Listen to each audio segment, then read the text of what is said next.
Suppose we have two divs.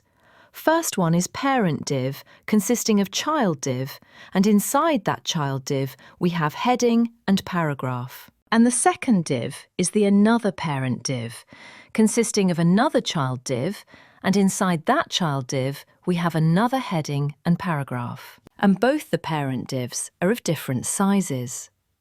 The first parent div is of 50% size, and second parent div is taking the full width. Using media queries, we can make the changes in any div by resizing the browser window.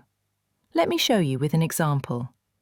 We want to change the color of the heading in both the div when the browser size is less than 300 pixels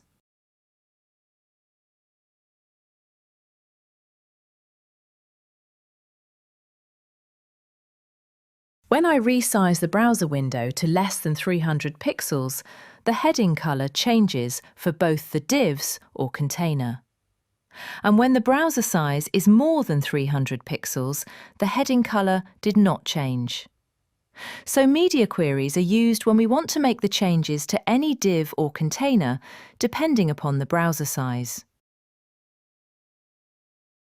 Now, what if I want to change the color of the heading inside the container based on the width of the same container, or div in that case?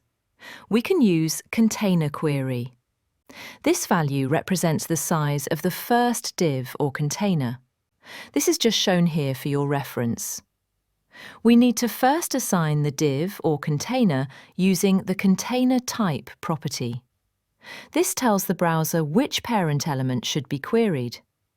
When we mention the value inline-size, which is the most common value, it will make the changes based on the width of the container or div. Next, we use the @container rule within CSS to apply style to the div or the container's child element. The syntax is similar to media queries.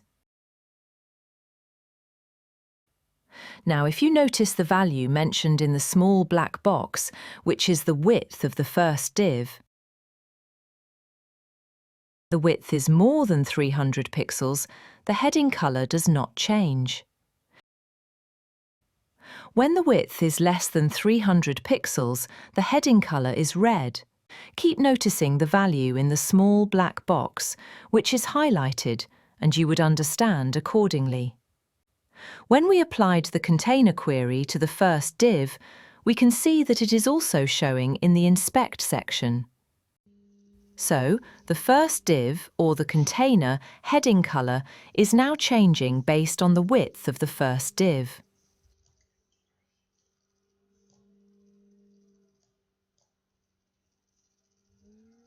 And the second div, or the container, heading color is now changing based on the size of the browser.